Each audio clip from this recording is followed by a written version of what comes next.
चलिए भाई देखिए करते हैं start. In memory of W.B. Yeats पढ़ रहे हैं। तो सेक्शन फर्स्ट चल रही है अभी अपनी, 3 सेक्शंस में डिवाइडेड है ये भाई, ये पोएम है ना। सेक्शन फर्स्ट अभी अपन पढ़ रहे हैं 20, 21, 22, 23, लाइन नंबर 24 पर आइए भाई, page number 257, line number 24, page number 257। लिखिए meanings. But in the importance यानी महत्व, इम्पोर्टेंस महत्व, इम्पोर्टेंस महत्व, नॉइज ऑफ टमोरो, पूरा अंडरलाइन करके लिख लीजिए, in future, noise of tomorrow in future, when the brokers, broker, broker को अंडरलाइन करके लिखिए, ब्रोकर।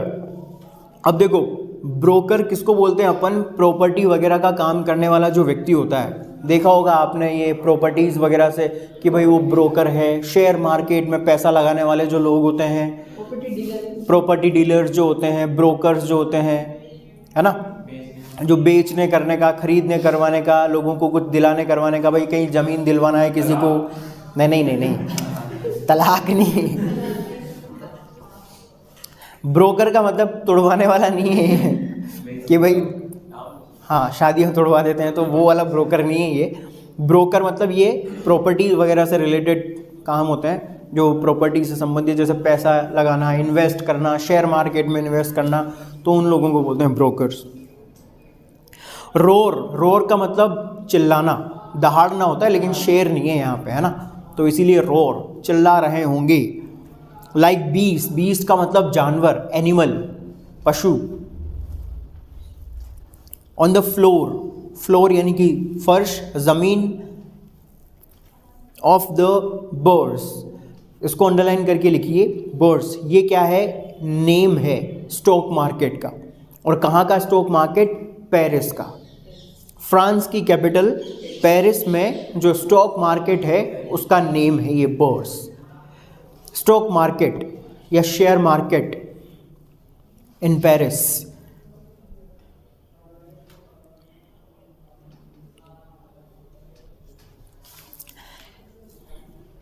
एंड द पुअर, गरीब लोग, हैव द सफरिंग्स, दुख, पीड़ाएं, to which they are fairly, fairly अच्छी प्रकार से, अकस्टम आदि होना, अकस्टम आदि होना। नेक्स्ट पेज पे आइए। एन ईच, ईच यानी प्रत्येक व्यक्ति, ईच प्रत्येक व्यक्ति, cell of himself, cell of himself पूरा अंडरलाइन करके लिख लीजिए। Selfishness, cell of himself, selfishness, या हिंदी में भी लिख लीजिए स्वार्थ का आवरण, स्वार्थ का आवरण। कन्विंस्ड, आश्वस्त होना, कन्विंस्ड आश्वस्त होना। फ्रीडम यानी कि स्वतंत्रता। अ फ्यू थाउजेंड, कुछ हजार।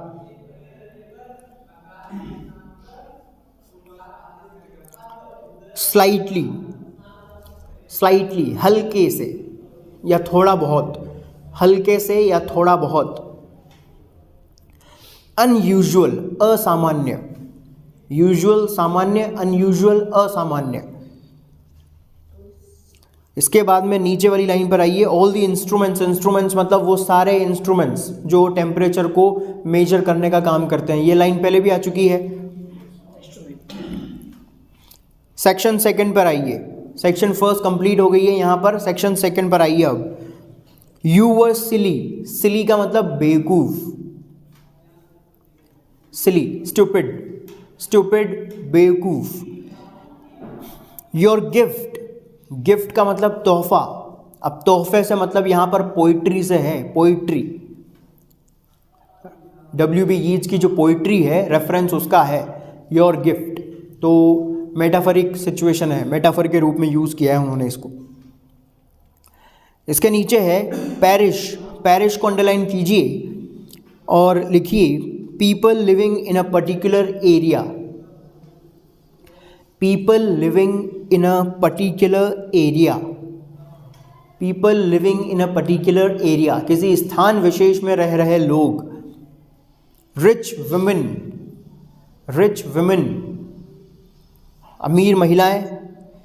फिजिकल डिके, शारीरिक पतन, फिजिकल डिके, शारीरिक रूप से पतन, डिके यानी पतन। इसके नीचे है मैड, मैड आयरलैंड, मैड यानी कि पागल, है ना, उन्माद, इंसेन लोग, इंसेन, इंसेन, पागल।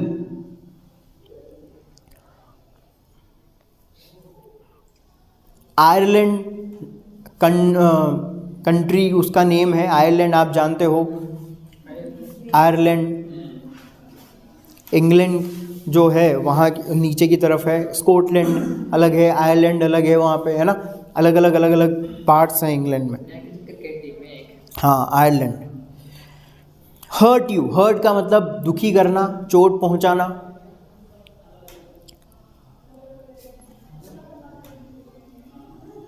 इसके नीचे है हैज़ हर मैडनेस, मैडनेस मतलब वही पागलपन।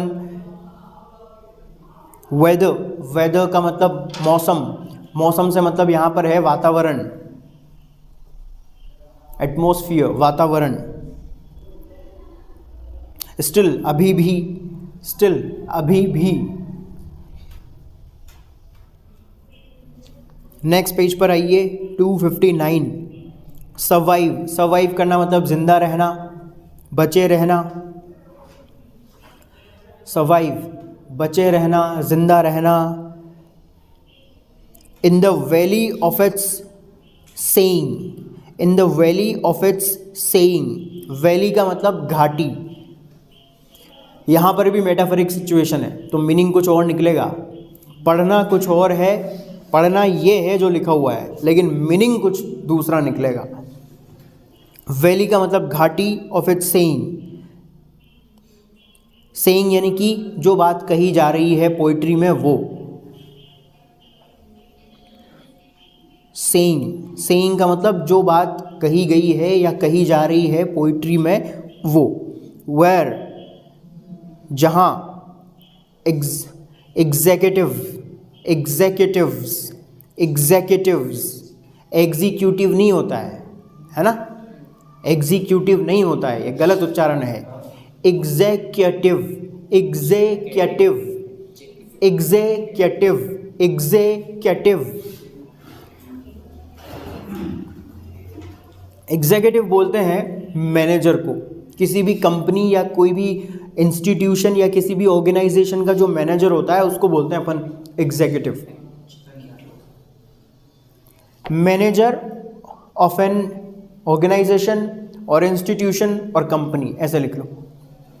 Manager, manager, executive manager of a company और ऑर्गेनाइजेशन और कंपनी, कुछ भी लिख लो, डैश वो ऑब्लिक लगा लगा करके लिख लेना। Manager of a company oblique organisation oblique institution, किसी भी चीज़ का मैनेजर। अब ऑर्गेनाइजेशन का भी हो सकता है, किसी इंस्टीट्यूशन का भी हो सकता है, किसी कंपनी का भी हो सकता है, किसी का भी हो, लेकिन वहाँ के काम वाम को संभालने वाला, मैनेज करने वाला जो व्यक्ति होता है उसको बोलते हैं एग्जीक्यूटिव। वो होता है ना, आपने सुना होगा CEO, chief executive officer, CEO, कि भाई वो इस कंपनी के सीईओ हैं, चीफ। हाँ नहीं, सीईओ उसकी फुल फॉर्म यही तो होती है ना, चीफ एग्जीक्यूटिव ऑफिसर, यही तो होती है ना। तो सीईओ मतलब हर चीज़ को मैनेज करने वाला, पूरी कंपनी में काम कैसे हो रहा है उसको देखने वाला, उसके ऊपर नज़र रखने वाला, तो चीफ एग्जीक्यूटिव ऑफिसर। तो एग्जीक्यूटिव, एग्जीक्यूटिव। इसके नीचे है would never want to temper, temper का मतलब होता है ऑल्टर करना, चेंज करना, बदलना, टेम्पर। वो TEMPER होता है। टेम्पर, टेम्पर मतलब चेंज करना, ऑल्टर करना, बदलना। इट फ्लोज, फ्लो का मतलब बहना। इट फ्लोज साउथ, साउथ का मतलब है दक्षिण, वही साउथ की जो डायरेक्शन है उस दिशा की तरफ। फ्रॉम रांचेस, रांच को अंडरलाइन करके लिखिए, लार्ज फार्म, एक बहुत बड़ा खेत, उसको बोलते हैं रांच। लार्ज फार्म्स, जनरली ऐसे बड़े बड़े खेत जहाँ पर बहुत सारे पशुओं को रखा जाता है ब्रीडिंग के लिए। ब्रीडिंग का मतलब उनसे नई नस्ल उत्पन्न करने के लिए। तो ऐसे फार्म्स जो होते हैं, ऐसे जो खेत होते हैं, बड़े बड़े फार्म्स, उनको रांच बोलते हैं अपन। आइसोलेशन, आइसोलेशन मतलब एकाकीपन, अकेलापन।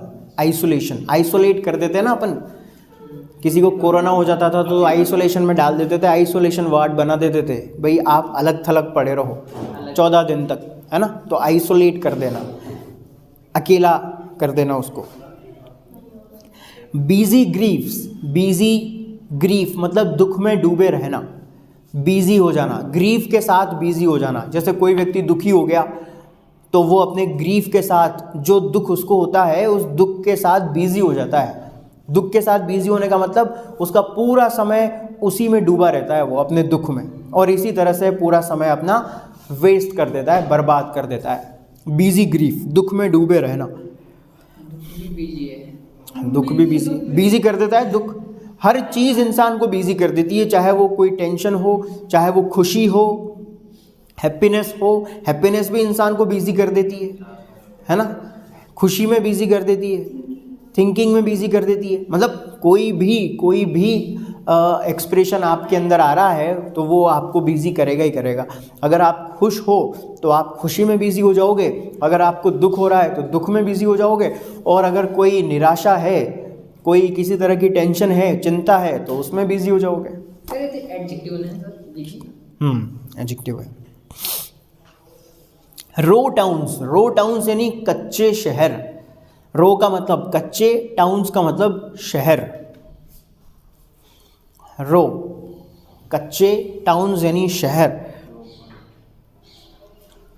रो मटेरियल होता है ना, जैसे कच्चा माल, उसी तरह से रो towns. That we believe, believe यानी मानना, एक्सेप्ट करना, एंड डाई मर जाना। लेकिन यहाँ पे मीनिंग कुछ और निकलेगा, ध्यान रखना। ये लाइन जो अपन पढ़ रहे हैं, ये शहर अपन ने यहाँ पे लिखा है, मीनिंग के रूप में तो अपन ने शहर लिखा है यहाँ पे, कच्चे शहर, लेकिन असल में यहाँ पे जो पोइट्री का मीनिंग निकलेगा वो कच्चे शहर का नहीं निकलेगा, वो मीनिंग कुछ और निकलेगा, मेटाफरिक सिचुएशन में निकलेगा मीनिंग यहाँ पे, है ना। तो लाइन का मीनिंग सिर्फ लिखा रहा हूँ अभी, पोइट्री का मीनिंग यहाँ पे कुछ और निकलेगा। सर्वाइव, सर्वाइव मतलब वही जिंदा बचे रहना, जीवित बचे रहना। अ वे ऑफ हैपनिंग, किसी चीज़ के होने का तरीका, किसी घटना के घटित होने का तरीका। वे का मतलब तरीका, हैपनिंग यानी कि घटित होना। माउथ, माउथ का मतलब मुंह, माउथ का मतलब मुंह, लेकिन यहाँ पे जो पोइट्री का मीनिंग है वो मुंह से नहीं है, लैंग्वेज से है, लैंग्वेज। तो लिख लीजिए साइड में, लैंग्वेज, भाषा, लैंग्वेज मेटाफरिक सिचुएशन में है। ये पूरी लाइन मेटाफरिक सिचुएशन, ये सेक्शन सेकंड पूरा का पूरा मेटाफरिक सिचुएशन में लिखी हुई लाइन है, पूरा का पूरा। पूरा नहीं मतलब यहाँ से, पोइट्री मैक्स नथिंग हैपन, इसके बाद से ये सेकंड वाला जो स्टेंजा है, इट्स अ वाइब से लेकर के, ये पूरा मेटाफरिक सिचुएशन में है, क्योंकि पोइट्री की डेफिनेशन बता रहे हैं वो यहाँ पे कि पोइट्री क्या है। तो मेटाफरिक सिचुएशन में उसको कंपेयर करके उन्होंने पूरी बात कही है अपनी, W.H. ऑडन ने। चलिए पढ़ते हैं अब, पेज नंबर 257 पर आ जाइए। तो लास्ट वाली क्लास में हमने यहाँ तक पढ़ लिया था कि किस तरह से W.B. यीट्स जो है, एक सर्दी, भयंकर सर्दी के दिन में जो है उनकी डेथ हुई थी। जैसी सर्दी आज है, शायद इससे भी बहुत खतरनाक वाली सर्दी होगी। हाँ, क्योंकि यहाँ पे तो बर्फ़ वगैरह नहीं गिर रही है, लेकिन वहाँ पे तो स्नोफॉल हो रहा था, और जो पब्लिक स्टैच्यूज़ थे वो डिसफिगर्ड हो गए थे, बर्फबारी इतनी हो गई थी कि ज़मीन पर बर्फ़ जम गई थी, एयरपोर्ट्स डेजर्टेड हो गए थे, लोगों ने घर से बाहर निकलना बंद कर दिया था, है ना। ऐसी सिचुएशन आ गई थी और इतना ठंडा दिन था। ऐसे ठंडे दिन में WB यीट्स की डेथ हुई थी। डार्क कोल्ड डे था, पारा जो है बहुत नीचे आ गया था, टेम्परेचर बहुत कम था उस दिन का, और अंधेरे से भरा हुआ बहुत ठंडा दिन था जब आफ्टरनून में WB यीट्स की डेथ हुई थी। और जब उनकी डेथ हुई तो उनकी डेथ का नेचर में हो रहे कामों के ऊपर कोई असर नहीं पड़ा, यानी प्रकृति में जो भी काम चल रहे थे उनके ऊपर उनकी मृत्यु का कोई फर्क नहीं पड़ा। फॉर एग्जाम्पल, जैसे नदियाँ बह रही थी तो नदियाँ बह रही थी, WB यीट्स मर गए तो उनकी मरने की वजह से उनके दुख में नदियों का पानी रुक नहीं गया था, है ना। जंगल में जो जंगली जानवर थे वो वैसे ही दौड़ रहे थे जैसे वो हमेशा दौड़ते थे। तो कहने का मतलब WB यीट्स की डेथ का प्रकृति के ऊपर या किसी भी प्रकृति के किसी काम के ऊपर कोई असर नहीं पड़ा था, कोई प्रभाव नहीं पड़ा था। सब काम प्रकृति में जैसे चल रहे थे वो बिल्कुल वैसे ही चल रहे थे एज यूजुअल तरीके से। तो इस प्रकार से जो है उस ठंडे दिन में, सर्दी के दिन में उनकी डेथ हुई थी। और उस सर्दी के दिन में दोपहर के समय सुबह से ही काफ़ी उनके स्वास्थ्य को लेकर के अफवाहें फैल रही थी।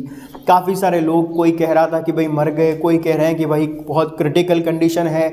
बहुत सारे लोग उनकी देखभाल कर रहे थे उस दोपहर के समय। और उस दोपहर में उनकी स्थिति, जिस दिन उनकी डेथ हुई थी उस दिन दोपहर में उनकी स्थिति काफ़ी क्रिटिकल थी। उनकी बॉडी के पार्ट्स ने काम करना बंद कर दिया था और धीरे धीरे धीरे धीरे धीरे पूरे शरीर में जो है नमनेस उनके छा गई थी। पूरा शरीर जो है वो नम हो गया था, यानी कि डेथ हो गई थी उनकी उस दोपहर के समय में। तो इस तरह से जो है WB यीट्स की मौत हो गई थी, डेथ हो गई थी। और अब तो सिर्फ और सिर्फ बचा है तो सिर्फ और सिर्फ उनकी राइटिंग्स बची है। और अब लोग सिर्फ और सिर्फ अगर उन्हें याद करेंगे तो उनकी राइटिंग्स के बेसिस पे ही उनको याद करेंगे और उनकी राइटिंग के बेसिस पे ही उन्हें इवेल्युएट किया जाएगा, उनका मूल्यांकन किया जाएगा कि वो किस तरह के इंसान थे। क्योंकि आदमी तो मर गया ना, तो जाहिर सी बात है अब उस आदमी का अगर मूल्यांकन होगा, उसके व्यक्तित्व का अगर मूल्यांकन होगा तो उसकी राइटिंग के माध्यम से ही होगा। लोग जब उनकी राइटिंग्स को पढ़ेंगे तो अगर उनको उनकी राइटिंग्स अच्छी लगेगी तो वो उनको अच्छा व्यक्ति समझेंगे, और अगर उनकी राइटिंग को अगर लोग बुरा समझेंगे तो वो बुरा कहेंगे उनको। तो कुल मिलाकर के अब उनकी राइटिंग जो है सबसे बड़ा रोल प्ले करेगी उनके पर्सनैलिटी को एवेल्युएट करने में, कि लोग उनकी पर्सनैलिटी को कैसे एवेल्युएट करते हैं। और मरने के बाद अब क्योंकि पोइट की जो राइटिंग्स हैं वो चारों तरफ पूरे वर्ल्ड में फैल गई हैं, अलग अलग देशों में, अलग अलग शहरों में, कई हज़ारों शहरों में, कई सैकड़ों शहरों में पोइट जो है वो फैल चुके हैं, मतलब उनकी राइटिंग्स फैल चुकी है। और ऐसे ऐसे लोगों तक पोइट पहुंच चुके हैं जिनके बारे में वो जानते नहीं हैं। यानी पोइट को पता नहीं है कि कौन मेरी राइटिंग को पढ़ रहा है, और जो पढ़ने वाला व्यक्ति है, जो रीडर है, उसके बारे में उनको कुछ नहीं पता।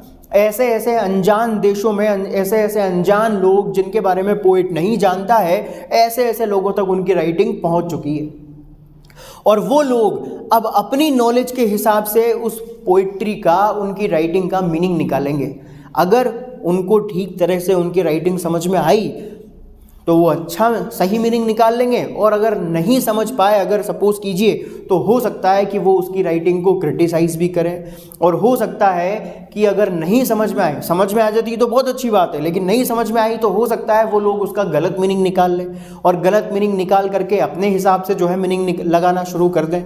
तो हो सकता है इस प्रकार से लोग जो है अपने हिसाब से मीनिंग निकाल करके उसको जो है एक्सप्लेन करना शुरू कर दें। तो इस प्रकार से एक मरे हुए व्यक्ति की जो राइटिंग्स हैं उनके शब्दों को हमेशा हमेशा के लिए लोग अगर ऐसा करते हैं तो बदल करके रख देंगे।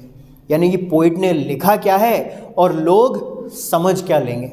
तो इस तरह से उस मरे हुए व्यक्ति की जो राइटिंग्स हैं उसकी राइटिंग को मॉडिफाई कर दिया जाएगा, मॉडिफाई हो जाएगी ना उसकी राइटिंग। एक मरा हुआ जो व्यक्ति है वो बेचारा लिख करके तो क्या गया है और लोग समझ क्या रहे हैं, लोग पढ़ क्या रहे हैं।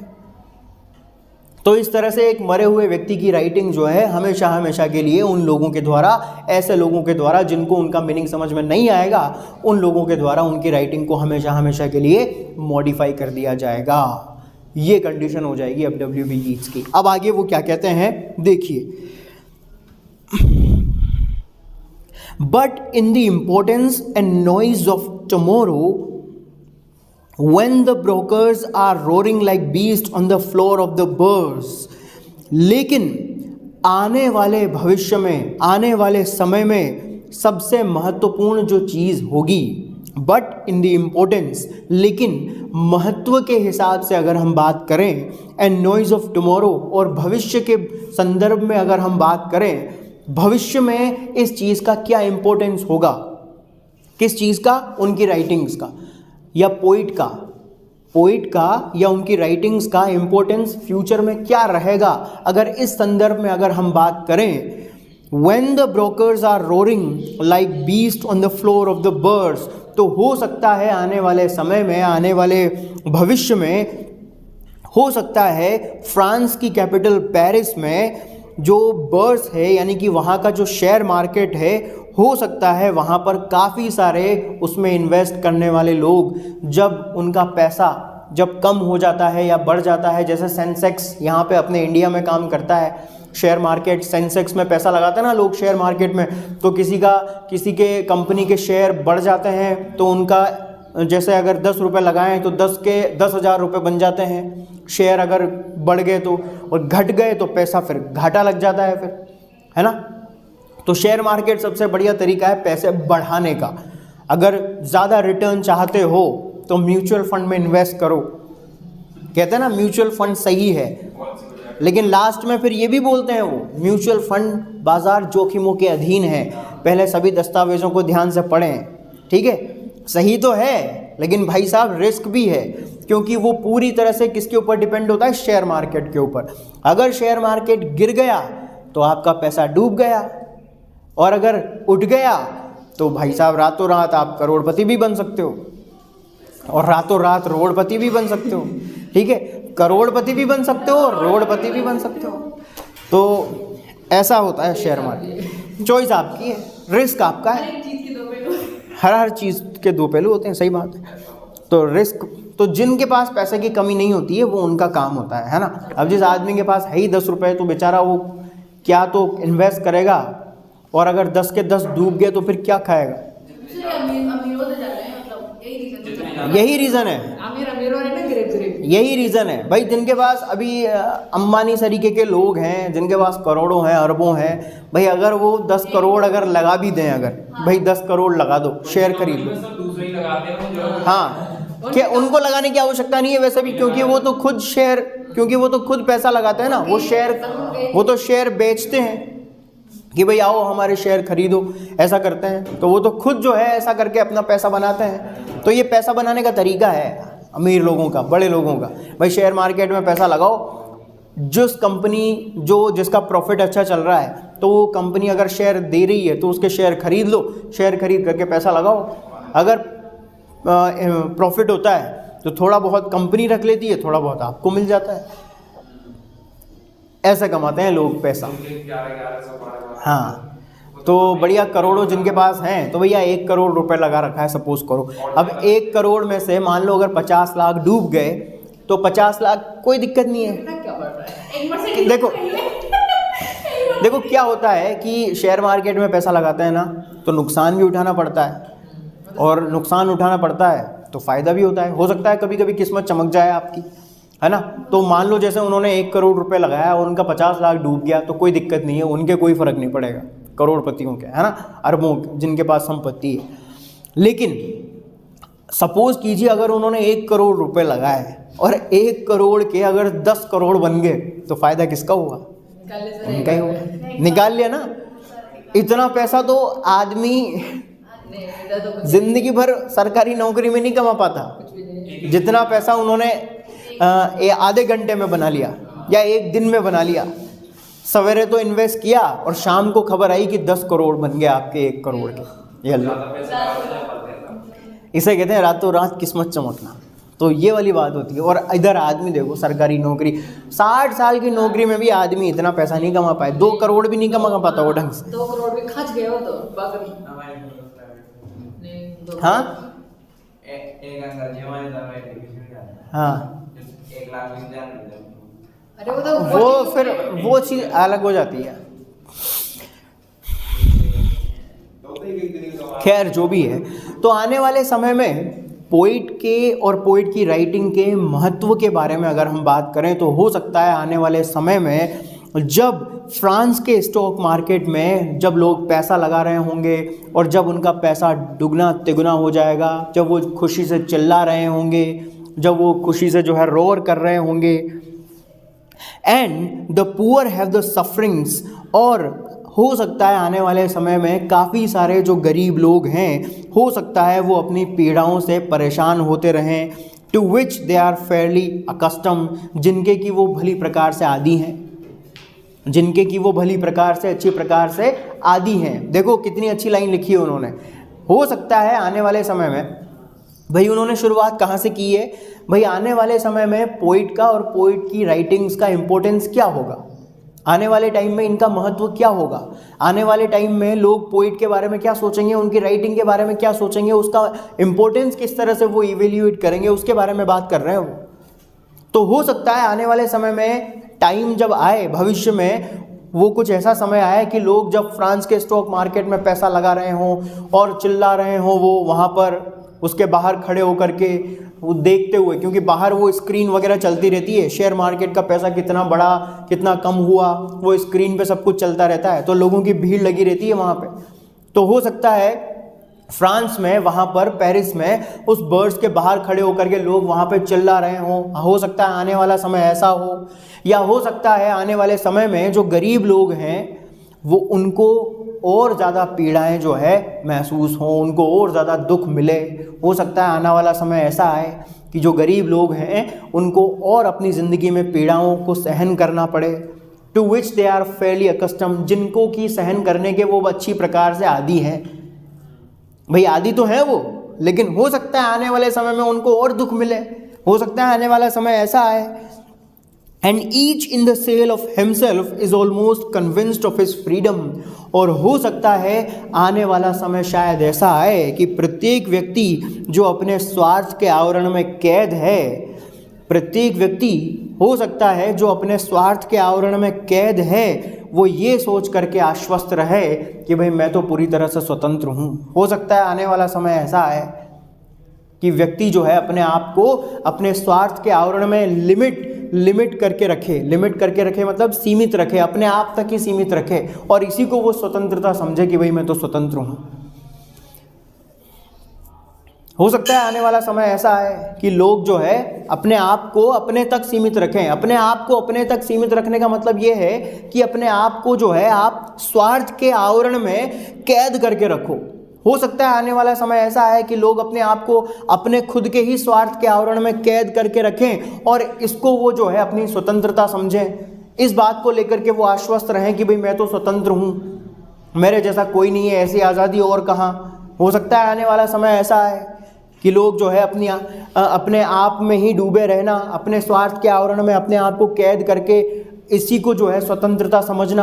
हो सकता है आने वाला समय ऐसा है, हो सकता है आने वाले समय में लोग ऐसे बन जाएं कि वो किसी से बात ना करें, है ना, ज़्यादा किसी के साथ घुले ना, मिले ना, मिंगल नहीं हो, है ना, और अपने आप में ही रहें, अपने आप में ही डूबे रहें और इसी को वो स्वतंत्रता समझें। हो सकता है आने वाला समय ऐसा आए, A few thousand will think of this day, लेकिन जैसा भी समय भविष्य में आए, चाहे वो गरीबों के लिए जो उन्होंने कहा है वैसा हो, चाहे वो शेयर मार्केट के बारे में जो उन्होंने कहा है वैसा हो, या इस तरह का हो जब लोग सेल्फिश बन जाएं बहुत सारा, तो किसी भी तरह का समय आए, कैसा भी समय आए, लेकिन जब वो समय आएगा A few thousand will think of this day, तो केवल कुछ हजार लोग ही ऐसे होंगे जो उस समय में, उस भविष्य में, उस समय में जो है इस दिन के बारे में सोचेंगे। किस दिन के बारे में? जिस दिन पोइट की डेथ हुई थी, उस दिन के बारे में सोचेंगे। केवल मतलब इतने सारे लोग होंगे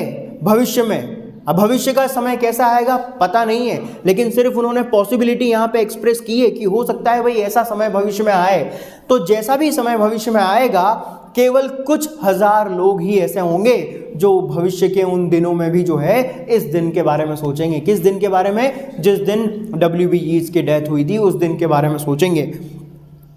और कैसे सोचेंगे वो? As one thinks of a day, केवल कुछ हजार लोग ही इस दिन के बारे में सोचेंगे। भाई बाकी को तो याद ही नहीं रहेगा, उनके कहने का मतलब ये है कि भाई बाकियों को तो याद ही नहीं रहेगा कि भाई W.B. यीट्स जो है, जैसे उनकी पुण्यतिथि आई है ना, तो पुण्यतिथि जब आई उनकी तो बहुत सारे लोगों को तो याद ही नहीं रहेगा, भविष्य में वो तो भूल जाएंगे। केवल कुछ हजार लोग ही ऐसे होंगे जिनको ये दिन याद रहेगा। और इस दिन को वो कैसे याद करेंगे?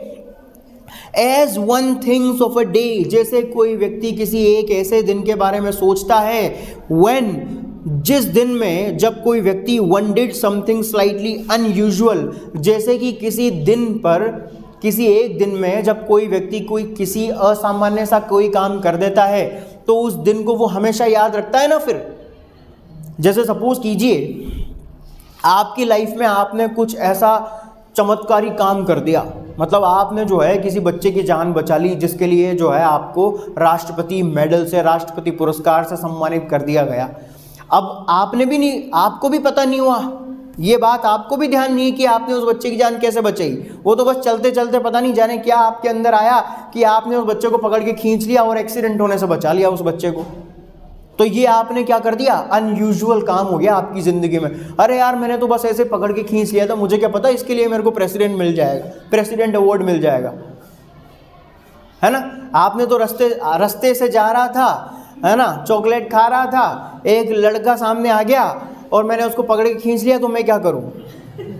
ठीक है, आपने साइड से खींच लिया, लेकिन आपने ऐसा करके आपने कुछ नहीं किया, लेकिन लोगों की नज़र में आपने क्या? अनयूजुअल काम कर दिया और असामान्य सा काम कर दिया। आपके चर्चे छप गए अखबारों में, है ना, सोशल मीडिया पे, और पूरे न्यूज़ चैनल वाले आपको आकर के कवर कर रहे हैं। बहुत बहुत कैसे बचाई आपने उस बच्चे की जान, बताइए, हम जानना चाहते हैं। देखिए, मैं अब जब ऐसी कंडीशन आ जाती है ना तो फिर आदमी भी कुछ अलग ही तरह से बोलना शुरू कर देता है। तो देखिए, मैं जो है मैंने उसको शुरू से ही देख लिया था कि सामने से ट्रक आ रहा था और मुझे पहले से ही पता लग गया था, जबकि आपको कुछ पता नहीं है। आपको तो वही चलते गाने सुन रहे थे और चलते चलते अरे मरेगा क्या, इधर आ जा। बाद में पता लगा आपने बच्चे की जान बचा ली। अरे बच्चे की जान बचा ली, क्या बड़ा अनयूजुअल काम कर दिया मैंने तो यार। तो फिर जब अगले साल वो दिन आएगा तो वो दिन आपको अपने आप याद आ जाएगा। अरे यार आज तो 1 दिसंबर का दिन है, इस दिन याद है मेरे को, मैंने उस बच्चे की जान बचाई थी, है ना। सब लोग याद नहीं रखेंगे उस दिन को, केवल आप कुछ लोग याद रखेंगे। क्यों? क्योंकि उस दिन आपने कुछ असामान्य काम किया था, मेमोरी बन जाएगी ना माइंड में। तो उसी तरह से आने वाले भविष्य में भी जो है हो सकता है, पता नहीं पोइट का और पोइट की राइटिंग का इम्पोर्टेंस क्या रहेगा। हो सकता है गरीब और परेशान होते रहें, हो सकता है गरीब और पीड़ा झेलते रहें, हो सकता है आने वाले समय में लोग स्टॉक मार्केट में जो है ऐसे अपनी रकम को घटता या बढ़ता देख करके चिल्ला रहे हों बाहर खड़े होकर के। हो सकता है आने वाला समय ऐसा आए कि लोग अपने स्वार्थ में अपने आप को कैद करके उसको स्वतंत्रता समझें, किसी के साथ घुले मिले ना। जैसा भी समय भविष्य में आए, हो सकता है कुछ लोगों को पोइट की डेथ का ये दिन याद ना रहे, लेकिन केवल कुछ हजार लोग ऐसे होंगे जो इस दिन को किसी असामान्य घटना जिस दिन घटित हुई थी ऐसे दिन के रूप में याद रखेंगे। केवल कुछ हजार लोग ही होंगे जो इस दिन को कैसे याद रखेंगे? एक ऐसे दिन के रूप में याद रखेंगे कि इस दिन जो है कोई एक असामान्य सी घटना घटित हुई थी, और वो असामान्य सी घटना क्या थी? W.B. यीट्स की डेथ। केवल कुछ हजार लोगों को ही याद रहेगा, सबको याद नहीं रहेगा। तो ऐसी कंडीशन हो जाएगी भविष्य में पोइट की और उनकी राइटिंग्स की, ये रहेगा उनका इंपॉर्टेंस। सब लोग भूल जाएंगे, कहने का मतलब ये है आने वाले समय में ये सब लोग भूल जाएंगे। केवल कुछ हजार लोग ही रहेंगे जिन्हें ये दिन किसी असामान्य सी घटना के रूप में याद रहेगा, जिस दिन कुछ अनयूजुअल घटित हुआ था। क्या? W.B. यीट्स की डेथ हो गई थी। इसके बाद में है सेक्शन 2। तो सेक्शन 1 खत्म हो गई है यहाँ पर।